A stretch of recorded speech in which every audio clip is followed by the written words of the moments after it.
the Churubusco Convent in Mexico City, where, during the Mexican-American War of 1847, Mexican forces attempted to hold back the US Army's march on the capital. It was here the Chinese embassy in Mexico held an event on Friday to commemorate victory over a foreign invader of its own, Imperial Japan. 80 years after China's victory in its war of resistance against Japanese aggression and the wider World Anti-Fascist War. The scars of history warn us that peace is not something to be taken for granted, but a precious heritage that must be safeguarded from generation to generation.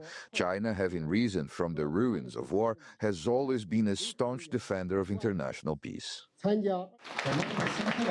The event was a celebration not only of victory, but of resilience and understanding. For visitors like Irene Gutierrez, the accompanying exhibition of wartime photographs left a deep impression. It's so important to learn from history because it teaches us about ourselves and our mistakes. If we don't learn from it, we'll continue to make them. Another speaker at the event, Sergio Ley, is Mexico's former ambassador to China and says the memory of that country's suffering should live on. Young Chinese people today are not fully aware of the suffering their grandparents went through. And that memory is important to remind us that modern China's achievements didn't happen overnight, but have been the result of a lot of effort.